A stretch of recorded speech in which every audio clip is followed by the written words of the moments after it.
Yang-di-Tuan Agong berkenan isytihar darurat bagi PRK Greek dan Bugaya.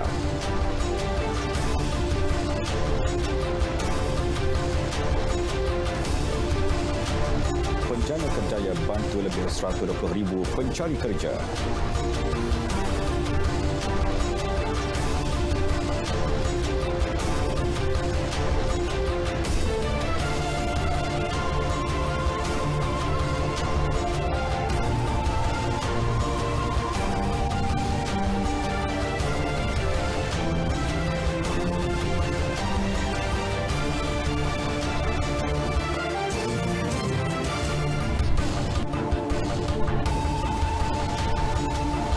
Assalamualaikum, selamat petang. Berita wilayah bersama saya Muhammad Shah Musa, juga bersama saya petang ini Miza Yusni Muhammad yang akan membawakan perkembangan setempat dari negeri-negeri. Silakan Miza.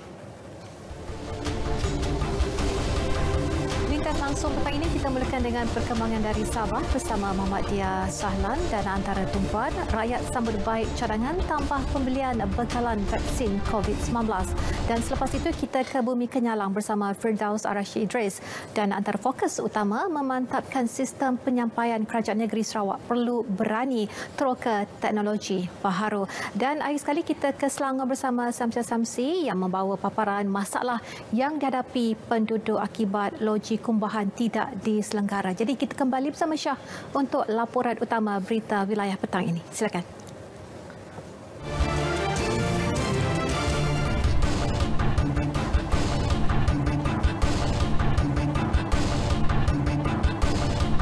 Yang-di-Tuan Agong Al-Sultan Abdullah Riayatuddin Al-Mustafa Billah Shah berkenan mengisytiharkan darurat bagi Pilihan Raya Kecil PRK Parlimen Greek dan Dewan Undangan Negeri Bugaya. Ini bermakna kedua-dua PRK tersebut yang dijadualkan 16 Januari 2021 dibatal dan ditangguhkan ke suatu tarikh yang akan ditentukan kelak. Menerusi kenyataan medianya, Perdana Menteri Tan Sri Muhyiddin Yassin menjelaskan keputusan itu dicapai setelah Al-Sultan Abdullah berpuas hati bahawa adanya keperluan pengisytiharan proklamasi darurat berdasarkan Fasa 1 Perkara 150 Perlembagaan Persekutuan. Dalam menyembah nasihat kepada Yang di-Pertuan Agong, Jemaah Menteri pada 4 Disember berpandangan kedua-dua PRK berkenaan perlu dielakkan kerana ia memberi ancaman kepada kesihatan dan ketenteraman awam serta ekonomi akibat penularan COVID-19. Tan Sri Muhyiddin menjunjung setinggi-tinggi kasih kepada Al-Sultan Abdullah atas perkenan baginda untuk mengisytiharkan darurat tersebut. Program insentif pengambilan kerja Penjana Kerjaya berjaya membantu lebih 120,000 pencari kerja melalui portal perkhidmatan pekerjaan negara My Future Job sejak dilancarkan Jun lalu. Menurut Pengarah Pertubuhan Keselamatan Sosial Perkeso Melaka, Abdul Razak Omar, daripada jumlah itu 3,351 mendapat pekerjaan dan dituntut di bawah skim itu di Melaka. Manakala bagi kategori majikan pula, 2,437 majikan telah berdaftar dan menggajikan pekerja di negeri itu. Masih ramai anggota yang masyarakat di luar sana yang masih tidak faham, tidak tahu. Jadi saya harap mereka mengambil peluang ini, mengambil pekerja di bawah skim Penjana Kerjaya yang telah diumumkan oleh Yang Amat Berhormat Perdana Menteri pada Jun 2020 supaya kita bersama-sama memulihkan ekonomi negara dengan mengambil pekerja baru. Sekiranya mereka mengambil pekerja baru, mereka pun boleh membuat tuntutan di bawah skim Penjana Kerjaya. Beliau berkata demikian pada majlis santunan orang berinsurans dan simbolik penyampaian cek penjana kepada majikan di sebuah stesen minyak di Aikro. Pembelian vaksin COVID-19 yang bermula tahun hadapan suatu keputusan terbaik daripada pihak yang mempunyai kepakaran dalam bidang tersebut. Mufti Negeri Sembilan, Datuk Muhammad Yusof Ahmad berkata, sebagai umat Islam dalam situasi mendepani COVID-19, penawar perlu dicari berpadukan kepada mereka yang mempunyai kepakaran khususnya dalam bidang kesihatan. Beliau berharap vaksin tersebut dapat menjadi satu daripada kaedah untuk membasmi pandemik itu. Jadi dengan itu perkara untuk mencegah merebaknya COVID-19 ini dalam kalangan masyarakat adalah satu perkara yang mesti dilakukan bersesuaian dengan maqasid syariah untuk menjaga nyawa. Jadi di situ menjaga nyawa ini adalah suatu perkara yang penting yang telah diambil tindakan oleh pihak pemerintah, kerana dalam kaedah fiqh ini ada mengatakan tasarruful imam ala ra'iyah manutun bil maslahah. Katanya apa saja tindakan-tindakan pemerintah untuk rakyat mestilah bergantung dengan kepentingan masyarakat, kepentingan maslahah umat. Beliau ditemui di Seremban. Orang awam yang ditemui rata-ratanya menzahirkan rasa terima kasih dan lega dengan pemberian vaksin yang akan mula diagihkan tahun hadapan. Alhamdulillah lah, kalau misal kata betul lah kitanya vaksin tu akan dapat.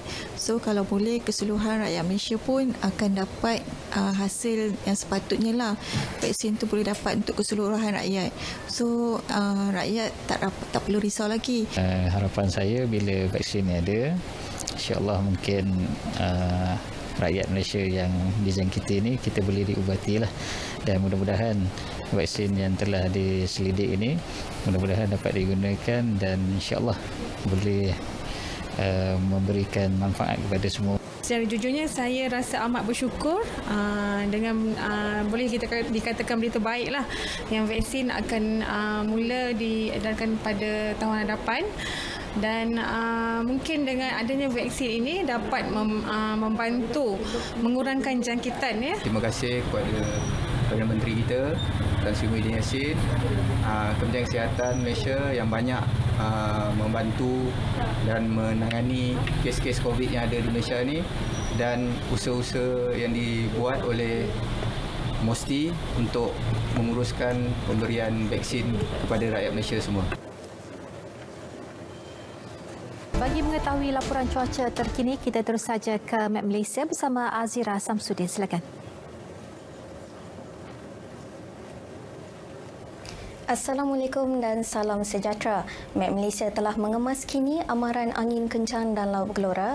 Kategori pertama di kawasan perairan yang bertanda kuning, kategori kedua di kawasan perairan yang bertanda jingga dan kategori ketiga di kawasan perairan yang bertanda merah sehingga ke 20 Disember 2020.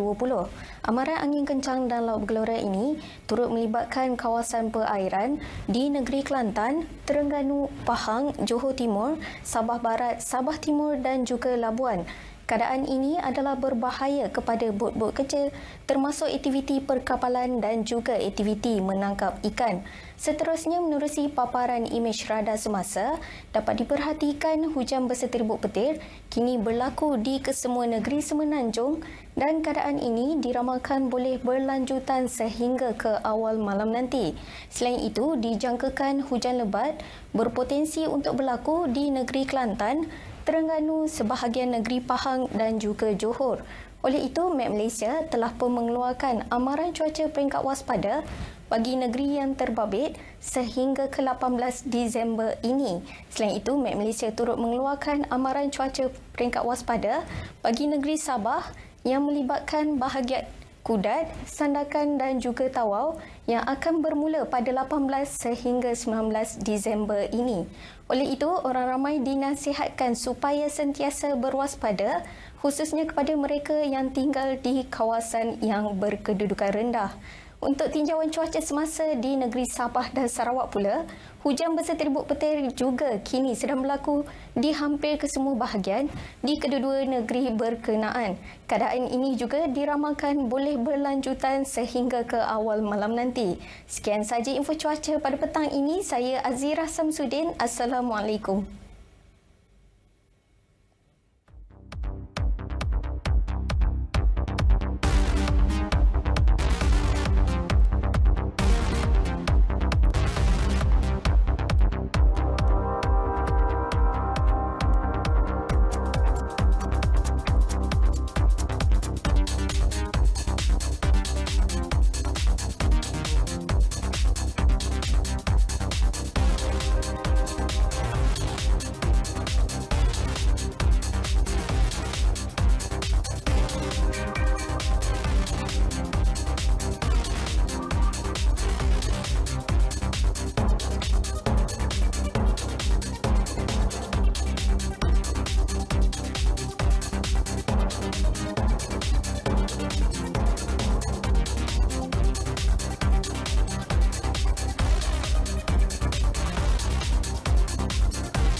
Baik, terima kasih Azira dari Map Malaysia. Dan saudara, lintas langsung negeri-negeri hari ini kita mulakan dengan Sabah, di mana rakyat Sabah turut menyambut baik cadangan kerajaan untuk segera menambah pembelian bekalan vaksin COVID-19 bagi menampung keperluan imunisasi 70% daripada keseluruhan populasi negara. Dan itu paparan utama lintas langsung Sabah petang ini. Kita terus saja bersama Muhammad Dia Sahlan, silakan. Baik Miza, terima kasih. Assalamualaikum dan salam sejahtera. Rakyat Sabah menyambut baik cadangan kerajaan untuk segera menambah pembelian bekalan vaksin COVID-19 bagi menampung keperluan imunisasi 70% daripada keseluruhan populasi negara. Penduduk di daerah Datu yang ditemui berpendapat cadangan itu dapat memberi jaminan keselamatan selain membantu memulihkan keadaan dengan lebih cepat. Cadangan tambahan vaksin ni memang baguslah. Sebab sekarang ni pun dia punya kes masih tiap-tiap hari masih banyak. Kita pun rasa macam terancam lah, susah mau kerja, mau keluar kan. Kalau jadi dengan tambahan ni mudah-mudahan terkawal lah. Vaksin ni adalah salah satu paling penting lah untuk kita punya rakyat. Sebab semakin banyak vaksin yang akan dibagi kepada rakyat, kita punya COVID ni akan berakhir dan kita akan kembali ke normal biasa. Kalau ada vaksin tu, kita ni rakyat ni sokonglah. Kerana itu pun untuk kita juga. Kalau tidak ada, macam susah juga kita mau cari makan. BKP sana, SOP sana. Tapi bagi macam kami orang tua tu memang maulah. Terima kasihlah sama kerajaan kan. Perlu diteruskanlah dan dibagi kepada seluruh penduduk. Macam di Ladatu ni pun kalau adanya vaksin, kita boleh kurangkan lagi penyakit COVID, kita akan boleh kembali normal. Sejak beroperasi awal Oktober lepas, Perkhidmatan Pandu Lalu Ujian Saringan COVID-19 Universiti Malaysia Sabah UMS menjalankan lebih 1,969 kit ujian pantas RTK dan 718 ujian PCR. Jumlah itu dijangka terus meningkat mengikut keperluan semasa, termasuk pelanggan yang perlu membuat saringan sebelum penerbangan. Ketua Pusat Kesihatan UMS Dr. Muhammad Syafiq Abdullah ketika ditemui RTM berkata pihaknya menerima permintaan memberansangkan iaitu antara 30 hingga 40 tempahan sehari. Bagaimanapun beliau memberi jaminan stok peralatan kegunaan saringan yang diperolehi daripada farmasi Pusat Kesihatan UMS di bawah seliaan Hospital UMS masih mencukupi dengan kapasiti harian ujian 50 hingga 60 pelanggan sehari. Dari segi kelebihan kami punya swab test ini ataupun pandu lalu ni, kelebihan ini adalah lebih kurang kita tidak perlu berbaris panjang, tidak perlu juga menunggu di tempat yang panas. Orang ramai yang ingin mendapatkan perkhidmatan ujian COVID-19 Pandu Lalu UMS boleh menghubungi Poliklinik UMS di talian 088 435 281 untuk temu janji. Seorang anggota polis wanita berpangkat sarjan didakwa di Mahkamah Session Kota Kinabalu hari ini atas dua pertuduhan menerima suapan berjumlah RM3,000 daripada seorang suspek kes mencuri Februari lalu. Tertuduh berusia 42 tahun yang bertugas di Ibu Pejabat Polis Daerah IPD Kota Kinabalu bagaimanapun mengaku tidak bersalah selepas pertuduhan dibacakan di hadapan Hakim Abu Bakar Manat. Berdasarkan pertuduhan pertama, tertuduh didakwa bersetuju menerima wang daripada suspek pada 13 Februari lalu untuk tidak meneruskan siasatan terhadap lelaki itu yang sedang disiasat di bawah Seksyen 380 Kanun Keseksaan. Pertuduhan kedua pula melakukan kesalahan menerima wang RM3,000 yang dipersetujui itu daripada individu sama di Pejabat Jabatan Siasatan Jenayah IPD Kota Kinabalu pada 17 Februari lalu. Kedua-dua tuduhan itu didakwa di bawah Seksyen 17(A) Akta Suruhanjaya Pencegahan Rasuah Malaysia SPRM 2009.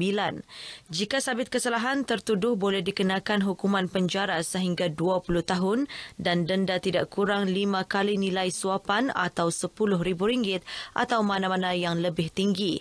Mahkamah membenarkan tertuduh diikat jamin RM10,000 dengan seorang penjamin serta 2 syarat tambahan. Mahkamah menetapkan 19 Januari depan sebagai tarikh sebutan semula kes.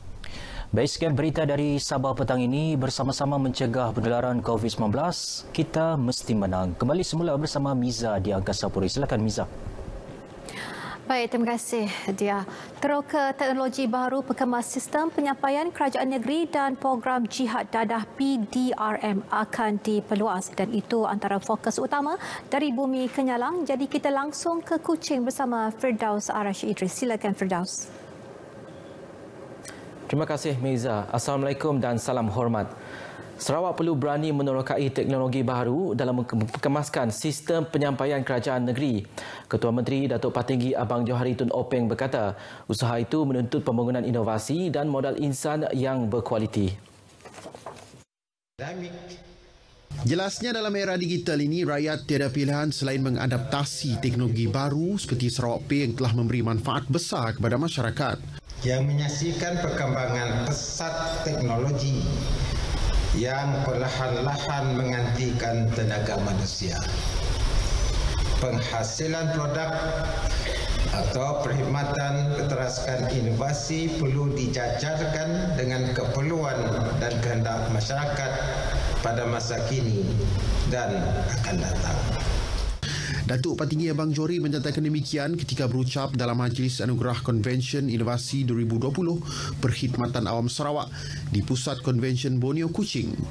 Beliau berkata dua buah negara iaitu Korea Selatan dan Estonia boleh dijadikan contoh bahawa kesungguhan rakyatnya telah membawa negara itu sebagai sebuah negara maju.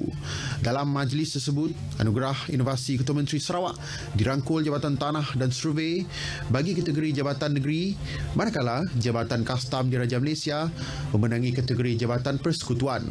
Kedua-dua jabatan tersebut membawa pulang hadiah wang tunai RM10,000 dan piala.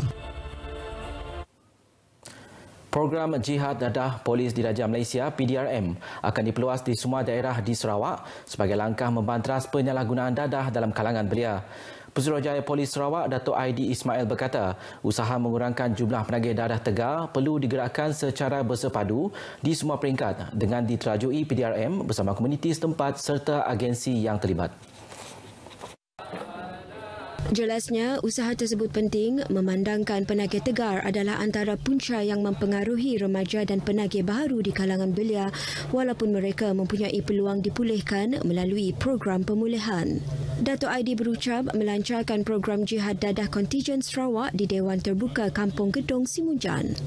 Hadir sama Menteri Muda Perdagangan Antarabangsa dan Industri, Terminal Perindustrian dan Pembangunan Usahawan Datuk Narodin Majais. Program Jihad Dadah tersebut adalah julung kali diadakan di peringkat kontijen Sarawak. Ia diterajui oleh PDRM dengan kerjasama Agensi Anti Dadah Kebangsaan, pihak berkuasa tempatan dan Jawatan Kuasa Keselamatan Kampung. Berdasarkan statistik Jabatan Siasatan Jenayah Narkotik, tangkapan kes dadah bagi tempoh Januari hingga bulan lepas adalah 9,739 orang. Daripada jumlah tersebut, 55.2% atau 5,372 adalah melibatkan belia di bawah umur 30 tahun. Terdahulu, Datuk Narodin memohon PDRM untuk menambahkan keanggotaan di gedung selari dengan penaiktarafan kawasan DUN berkenaan kepada daerah kecil. Menurut beliau, ini bagi menjamin keselamatan berikutan pembangunan pesat di kawasan berkenaan. Pematuhan prosedur operasi standard SOP dalam mengekang penularan COVID-19 tidak menjadi penghalang kepada Jawatankuasa Pengurusan Bencana Daerah JPBD Sri Aman untuk memberi perkhidmatan terbaik kepada orang awam yang berkemungkinan berdepan bencana sama ada bertugas di lokasi bencana atau di Pusat Pemindahan Sementara PPS. Pematuhan norma baru menjadi keutamaan petugas barisan hadapan. Pengerusi JPBD Sri Aman Muhammad Ashri Wee berkata pihaknya amat menekankan pematuhan SOP tersebut termasuk penjarakan fizikal individu yang ditempatkan di PPS selain saringan kesihatan. Sekiranya ada mangsa bergejala, contohnya suhu dia melebihi 37.5, ada batuk, ada sakit tekang, ada demam, sesema, kita akan tempatkan di pusat kemah pengasingan. Sekiranya lepas itu pihak KKM, Kementerian Kesihatan akan membawa mangsa tersebut ke klinik ataupun hospital yang terdekat untuk pemeriksaan lanjut. Bilangan individu yang ditempatkan dalam satu kemah atau kubikel juga dihadkan kepada 4 orang dan mereka tidak dibenarkan untuk keluar masuk PPS sesuka hati.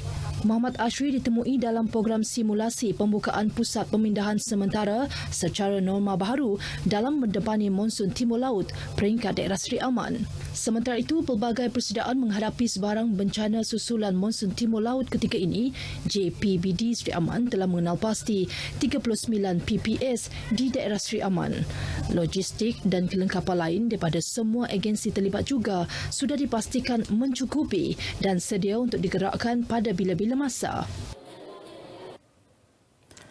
Sementara itu, JPBD Limbang akan menilai semula keberkesanan pelaksanaan latihan simulasi pengendalian PPS yang diadakan di Dewan Masyarakat Mendamit.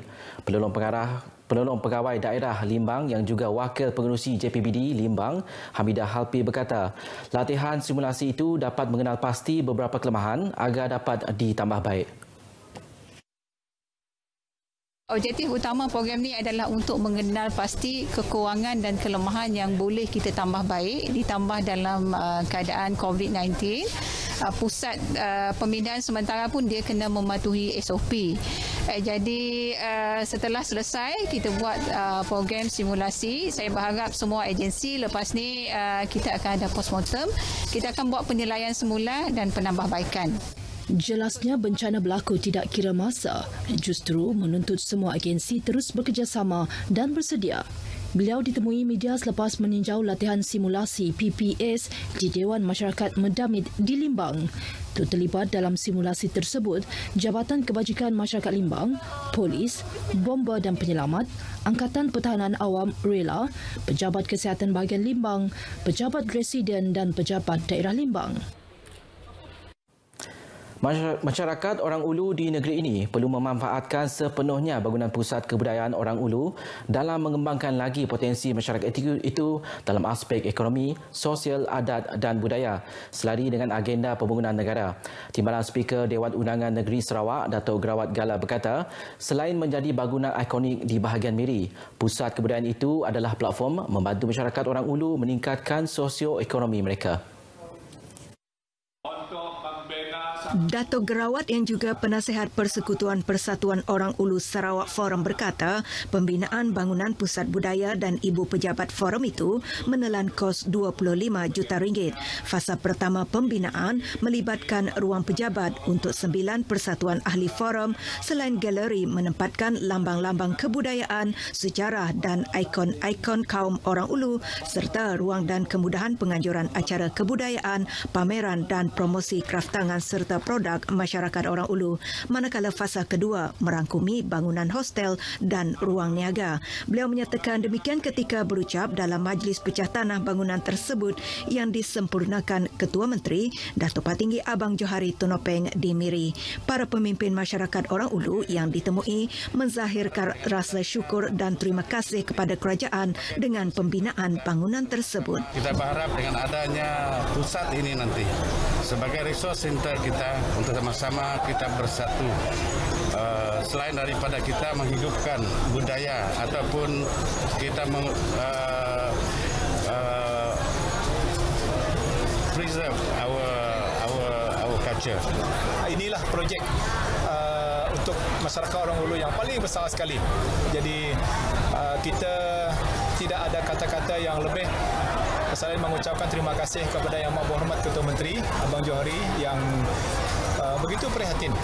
Bangunan tersebut yang dijangka siap pada Mei 2022 diyakini menjadi pusat penyatuan masyarakat Orang Ulu dan membuktikan keprihatinan dan kesaksamaan kerajaan kepada rakyat pelbagai kaum di Sarawak. Sekian berita dari Sarawak. Kita kembali bersama Mirza di Angkasa Puri. Silakan. Baik, terima kasih Firdaus. Lagi masalah yang hadapi rakyat Selangor dan kali ini berhubung loji kumbahan yang gagal diselenggara. Wartawan RTM Selangor turun padang bertemu penduduk terlibat. Jadi Sam siasati langsung dari Selangor memperincikan perkara itu. Silakan Sam. Baiklah, terima kasih Miza. Assalamualaikum dan salam sejahtera. Ini kisah mengecewakan bagi penduduk Taman Sri Lembayung Seksyen 25 Shah Alam akibat loji kumbahan berdekatan yang didakwa tidak diselenggara. Sejak Mas Lajru, penduduk terpaksa menahan bau busuk dan pada masa sama air najis turut memasuki rumah di tingkat 1. Penduduk mendakwa kontraktor yang dilantik Majlis Bandaraya Shah Alam gagal menyelenggara loji akibat pam air rosak dan tidak dibaiki sehingga sekarang. Bau busuk setiap hari terpaksa ditahan menyebabkan ramai tidak selesa dan loya. Masalah bau tu memang adalah sebab air najis ni dialihkan ke longkang. Jadi bau tu memang kuatlah, terutama yang tinggal di blok 7. Di blok 6, macam saya blok 1 pun walaupun saya jauh tapi masih tetap ada bau lah. Jadi sampai bila kami nak bau masalah najis ni? Kan kami pun nak hidup dalam keadaan yang sihat, dalam keadaan yang bersih. Penduduk terpaksa membuat laluan air sendiri untuk mengelak air kumbahan memasuki rumah dan kawasan sekitar. Menurut Pengerusi Persatuan Penduduk Muafakat Taman Sri Lembayung, Roslimi Abdul Rahman, pelbagai aduan dibuat tetapi tiada tindakan. Bermula pada Mac 2020 lah, masa COVID tu lah, dan saya nampak dah mula benda ni tak berjalan lah kan. So kami cuba ni lagi dengan MBSA, dengan kontraktor, masih mereka datang lah. Mereka datang selepas mereka buat jalan lah. Lepas tu di Ogos, tak silap saya, Ogos September dah mula berlaku balik lah isu ni kan. So saya nampak dari segi maintenance dengan tak ada lah segi maintenance kan. So loji kumbahan ni perlu ada maintenance kan, mungkin 3 bulan sekali ke, kena upgrade lah tengok kan. So kalau tidak dia jadi macam ni lah, kami rasa bajet pun dah keluar banyak juga yang saya tahu kan, tapi isunya tak ada kesudahan. Dan saya tengok di kawasan ni, di tempat ini di Sri Lembayung, memang permasalahan ini dah agak lama. Mungkin dah daripada awal duduk sampailah sekarang permasalahan ini tidak habis. So saya merayulah, sebagai saya dilantik oleh KPKT di dasar Komiti Negara yang diamanahkan untuk menjaga kawasan ini, saya merayu kepada kerajaan negeri dan kepada wakil rakyat di kawasan ini, ahli parlimen di kawasan ini dan juga MBSA untuk segera selesaikan permasalahan rakyat di taman ini. Pandemik COVID-19 memberi kesan besar kepada perniagaan dan sektor pelancongan. Bagaimanapun, perancangan dan persediaan rapi belia yang mengusahakannya membolehkan JT Sirip Biru di Bagan Lalang Sepang terus bertahan. 45 orang belia yang bersama-sama membangunkan JT Sirip Biru pada awalnya menerima kesan dengan kehadiran pengunjung berkurangan dan pendapatan terjejas. Oh, sangat terkesan lah. Sangat terkesan. Peringkat awalnya kami tak jangkakan benda ni boleh berlarutan panjang. Tapi bagaimanapun kami dah bersedia sebenarnya daripada awal pengumuman tu. Perancangan telah dibuat dan kami mampu bertahan sampai sekarang lah. Dari segi pendapatan belia, yalah, bila dia buat PKPD ni, orang kita sebenarnya banyak pelanggan kami daripada Kuala Lumpur, dari negeri-negeri lain. Jadi bila tak boleh rentas negeri ni, jadi sangat terkesan lah. Prihatin dengan nasib golongan belia ini, Kelab Motosikal Berkuasa Tinggi G20 Glowing Malaysia dengan kerjasama rakan muda Day Out menghulurkan sumbangan barangan keperluan harian. Bila COVID ni memang banyak aktiviti yang kita biasa buat tu tak dapat buat, dia terjejas agak. Jadi kalau ada sumbangan yang macam ni, kita amat-amat berterima kasihlah kepada yang menyumbang dan semua yang menjalankan tu. Dapat meringankan beban dan yalah, meneruskan kehidupan kita yang akan datang kan. Susah jugalah sebab susah nak buat apa-apa kan, kerja pun susah apa semua. Tapi nasib baiklah sebab nelayan kan. Tapi macam hasil laut tu pun kurang, kita nak keluar pun susah, nak cari kerja luar pun susah kan. Itulah bila dapat bantuan macam ni, alhamdulillah lah, bersyukurlah. Terima kasih sangat. Tawaran 50% potongan bagi 50 jenis ikan dan hasil laut. Ini adalah program jualan pukat murah diadakan di Pasar Borong Pukat, Sungai Buloh yang diadakan bersempena Hari Keputeraan ke-75 Sultan Selangor Sultan Sharafuddin Idris Shah Al-Haj 11 Disember lalu. Pengasas Pasar Borong Pukat Azmi Muhammad Ali, potongan harga hasil laut 50% itu bagi membantu masyarakat di Lembah Kelang yang terjejas akibat COVID-19. Benda ni sebenarnya kita lebih kepada jualan murah sebenarnya, dan kesempatan yang kita ambil bersempena dengan Hari Keputeraan Sultan Selangor yang ke-74 ni, jadi kami berbesar hatilah untuk memberi khidmat kepada mereka yang berada di Lembah Kelang supaya datang ke sini untuk membeli ikan dan berbagai jenislah makanan laut yang segar-segar. Pasar Borong Pukat itu menyediakan 7,000 kilogram ikan, sotong, lala, udang dan kerang. Azmi berkata pihaknya bakal memperluaskan program ini ke negeri lain pada masa terdekat. Pembeli teruja dengan potongan harga kerana dapat membantu membeli barang keperluan harian. Saya rasa sangat teruja lah memang datang sini memang semata-mata sebab sebelum ni pun dah ada promosi yang diberitahu awarkan kepada pihak dalam kat sarjana utama ni, kawasan ni datang pagi ni memang untuk membeli ikan lah. Memang bagus. Sekarang kita nak pergi kedai mana-mana pun dah terlalu mahal. So kita pergi Pasar Borong. So sekarang dah Pasar Borong dah dekat dengan kita dah. So memang kita sukalah. Kita pagi-pagi pun saya dengan mak kata hari ni ada offer, mari kita pergi jumpa, mari kita pergi turun padang lah nak beli barang.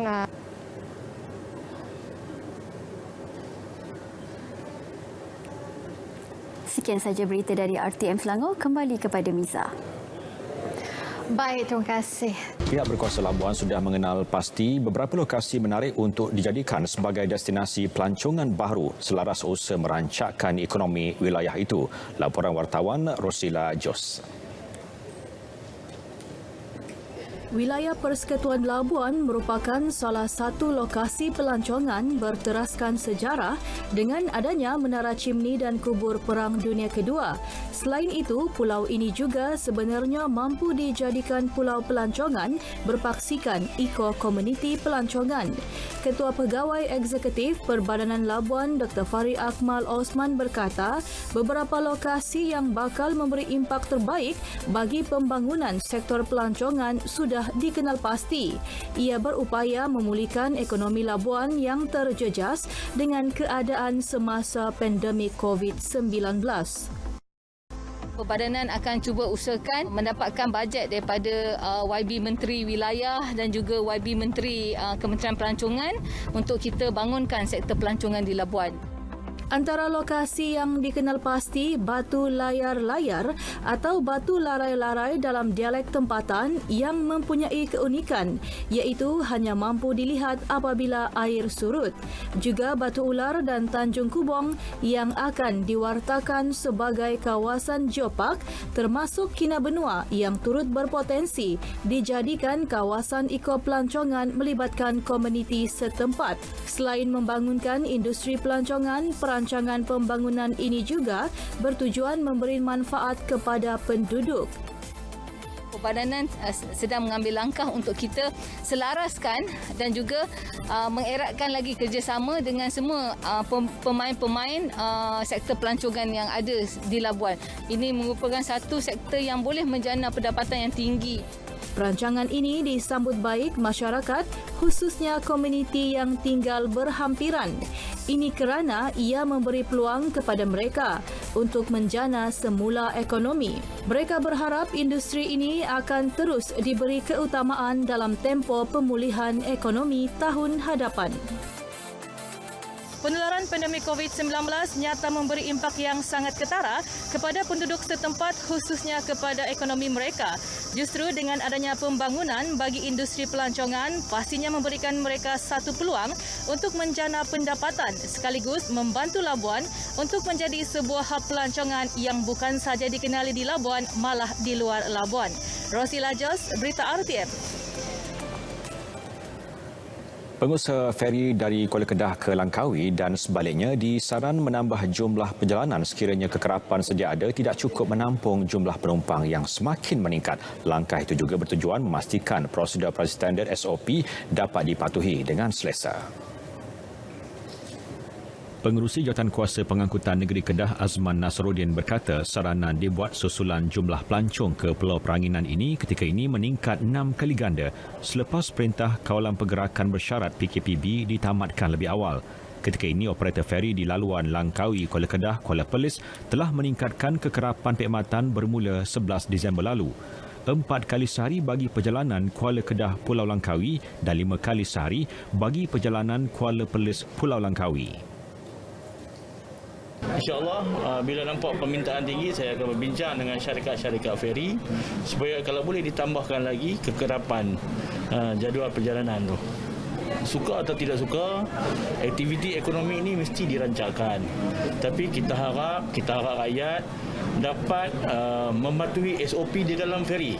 Walaupun duduk berdekatan, kita tidak penumpang-penumpang tidak digalakkan berbual. Jadi patuhilah SOP, jaga kebersihan supaya kita dapat atasi pandemik COVID inilah. Beliau mengulas dakwaan yang mengatakan para penumpang feri ke Pulau Langkawi tidak patuh SOP. Ia melibatkan aspek penjarakan fizikal berikutan jumlah penumpang yang terlalu ramai.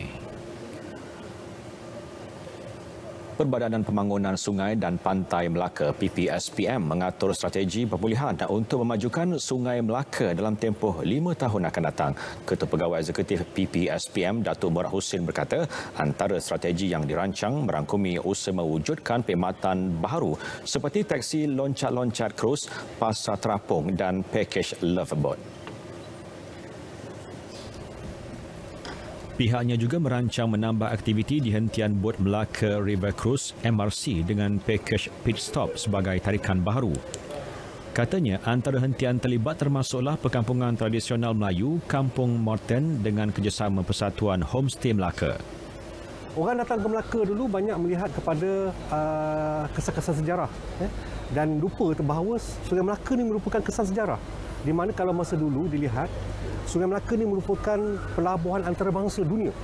Di mana Melaka terkenal sebab pelabuhan. Itu sebabnya kesan sejarah sungai ini sangat penting menunjukkan bahawa pembangunan di Melaka ini bermula daripada sungai. Itu sebabnya kita nak wujudkan balik kegemilangan ini dengan mewujudkan satu tarikan baru untuk di Melaka dari segi menyusuri Sungai Melaka. Bermakna menyusuri Sungai Melaka ini seolah-olah kita menyusuri sejarah negeri Melaka dan sejarah negara. Sejak awal Disember lalu, MRC menerima kira-kira 9,000 pelancong. Pihak PPSPM menyasarkan 25,000 pelancong menggunakan MRC setiap bulan. 9 buah kenderaan rosak teruk selepas terbabit dalam satu kemalangan di Kemaman, Terengganu pagi tadi. Kejadian berlaku pukul 9 pagi di kilometer 3 Jalan Air Putih Cukai apabila 2 buah lori, 3 kenderaan pacuan 4 roda dan 4 buah kereta terlibat. Tiada kecederaan dilaporkan. Kejadian dipercaya berlaku apabila sebuah lori membawa muatan bijih besi dari arah Air Putih menuju ke Bandar Cukai hilang kawalan ekoran keadaan jalan yang licin ketika hujan sejak awal pagi. Ekoran daripada kemalangan itu, lori trailer berkenaan merempuh sebuah kereta jenis Pro 2 MyV yang berada di hadapannya dan pada masa sama, 7 buah kenderaan lain turut dirempuh. Orang ramai yang berada di lokasi kejadian bertindak membantu mangsa-mangsa yang berada dalam kenderaan terbabit dan menyebabkan berlaku kesesakan yang teruk sejauh 3 km dari arah Binjai menuju ke Bandar Cukai. Ketua Polis Daerah Kemaman, Superintendent Handian Ramlan ketika dihubungi turut mengesahkan kejadian tersebut. Pemandu lori trailer berusia 52 tahun ditahan untuk soal siasat. 5 nelayan warga Thailand ditahan agensi penguatkuasaan maritim zon Kuala Kedah dalam satu rondaan operasi Op Aman sekitar 4 batu nautika daripada pesisir pantai barat Yan awal pagi tadi. Nelayan tersebut melanggar syarat sah lesen dengan menunda hasil laut kurang daripada 15 batu nautika daripada pesisir pantai. Pengarah Zon Maritim Kuala Kedah, Komander Muhammad Faizal Ahmad dalam kenyataannya memaklumkan bot pukat tunda tempatan kelas C itu ditahan sekitar jam 5.30 pagi. Mereka didapati melakukan kesalahan di bawah Seksyen 8-B Akta Perikanan 1985. Kesemua mereka melakukan kesalahan di bawah Seksyen 15-4 Akta Immigration 1959 Palang 63 kerana tinggal melebihi tempoh yang dibenarkan di Malaysia. Hasil tangkapan dianggarkan 1.5 tan dibawa ke Jeti Zon Maritim Kuala Kedah untuk tindakan. Di Mahkamah Session Kuala Terengganu, bekas pegawai Jabatan Imigresen mengaku tidak bersalah atas 17 pertuduhan menerima rasuah bernilai RM63,430 dari 2018 hingga 2020. Tertuduh Muhammad Khairil Kamarudin, 29 tahun, yang sebelum ini bertugas di Jabatan Imigresen Johor, membuat pengakuan tersebut selepas pertuduhan dibacakan di hadapan Hakim Jamaluddin Mat. Dia didakwa melakukan 5 pertuduhan pada 2018 dan 11 pertuduhan pada 2019, manakala 1 pertuduhan pada tahun ini. Mengikut kesemua pertuduhan, tertuduh didakwa memperoleh wang daripada 2 individu berusia 29 dan 37 tahun tanpa sebarang balasan di sebuah bank di Kuala Berang, Hulu Terengganu antara 20 Mac 2018 hingga 15 Januari 2020. Tertuduh didakwa mengikut Seksyen 165 Kanun Kesesaan, jika sabit kesalahan boleh dihukum penjara sehingga 2 tahun atau denda atau kedua-duanya. Tertuduh dibenar ikat jamin RM40,000 dengan seorang penjamin. Mahkamah menetapkan 17 Januari tahun depan untuk sebutan semula kes. Di Selangor, seorang wanita dihadapkan ke Mahkamah Session Shah Alam atas 43 pertuduhan rasuah melibatkan nilai keseluruhan lebih RM32,000 antara Mac hingga Disember tahun lalu. Tertuduh Nur Azlin Jaafar, 37 tahun, mengaku tidak bersalah atas semua pertuduhan dan minta dibicarakan di hadapan Hakim Rozilah Saleh. Mengikut pertuduhan, Nur Azlin sebagai seorang pegawai perangkawan grade E44 di Jabatan Perangkawan Malaysia Negeri Selangor didapati bersalah atas 38 pertuduhan menggunakan jawatannya untuk mendapatkan suapan berjumlah kira-kira RM14,000 bagi meluluskan tuntutan alaun perjalanan dalam negeri bagi 5 kaki tangan jabatannya.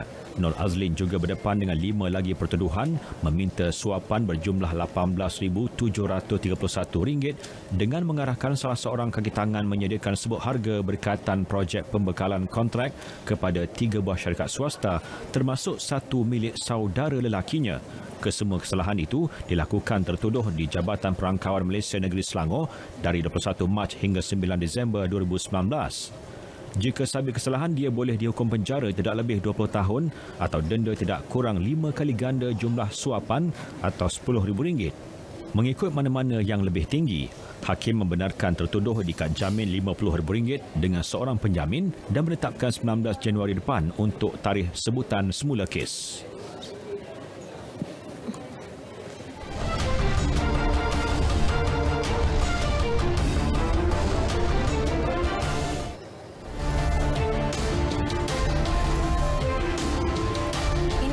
Sedih buat bola sepak negara, bekas ketua jurulatih skuad juara Liga Perdana 1 Pulau Pinang 1998 Moy Yok Ham meninggal dunia di Hospital Pulau Pinang pagi ini. Perkara itu disahkan Persatuan Bola Sepak Pulau Pinang menerusi ucapan takziah dalam status Facebook rasmi pasukan tersebut.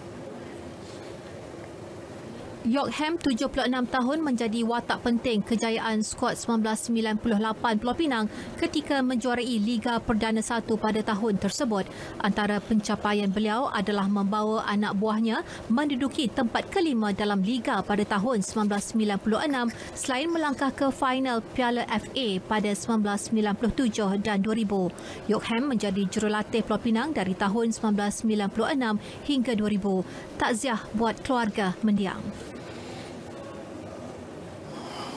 Hasrat penyokong untuk menyaksikan perlawanan bola sepak di stadium kini semakin hampir menjadi kenyataan dan ini kerana Malaysia Football League MFL akan membentangkan cadangan membenarkan penyokong dengan skala kecil memasuki stadium menonton perlawanan kepada Majlis Keselamatan Negara MKN dan Kementerian Kesihatan KKM dalam masa terdekat.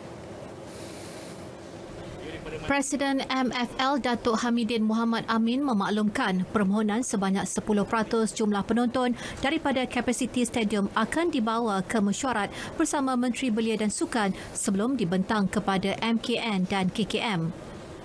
Dan saya fikir akan ada mungkin announcement daripada MKN tentang proses ni.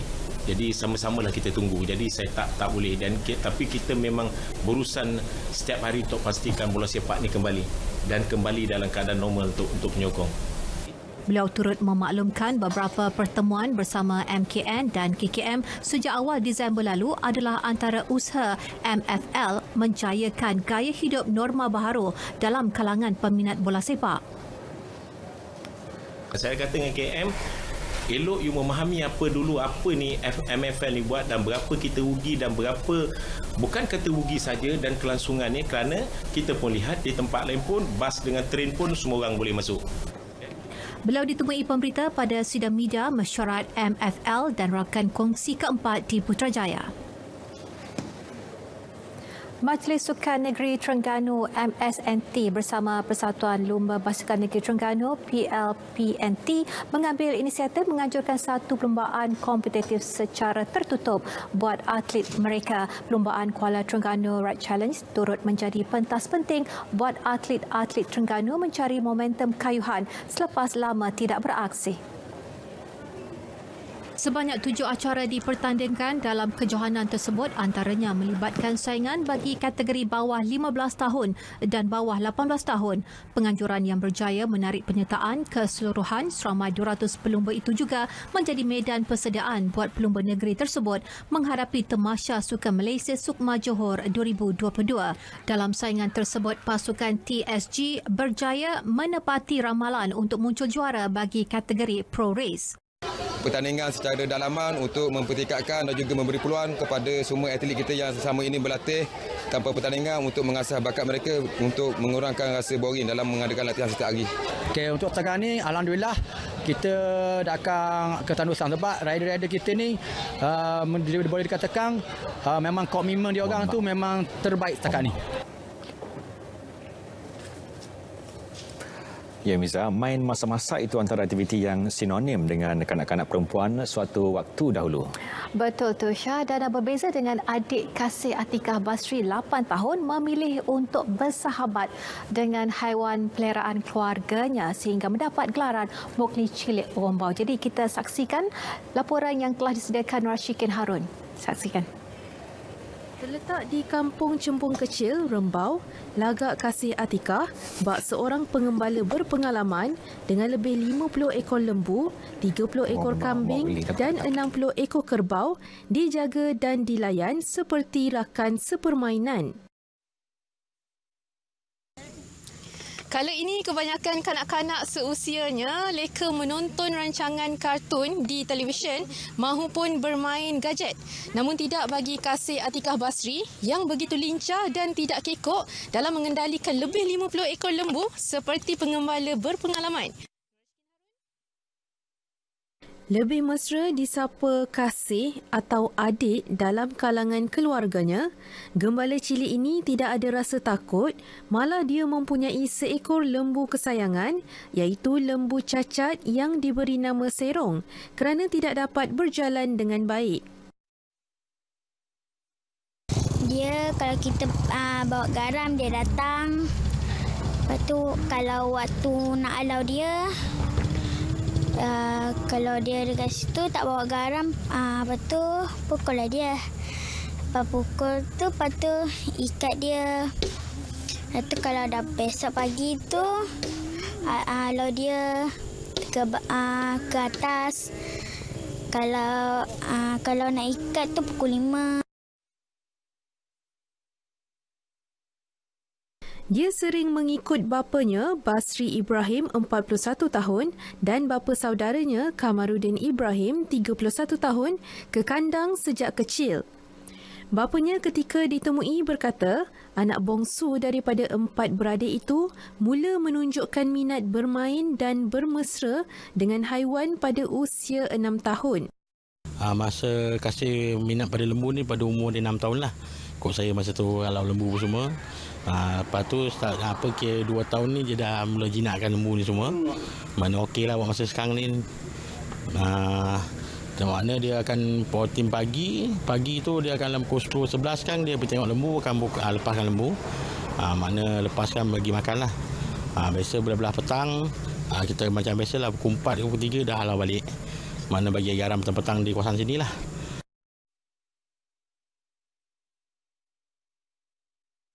Meskipun banyak meluangkan masa bersama haiwan ternakan mereka, Kasih yang kini pelajar tahun 2 di Sekolah Kebangsaan Sepri tidak mengabaikan pelajaran. Dia akan mengulang kaji pelajaran pada waktu malam bersama guru menerusi platform WhatsApp kerana Mowgli Cilik Rombau ini sedar pendidikan tetap menjadi keutamaan. Nur Ashikin Harun, Berita RTM.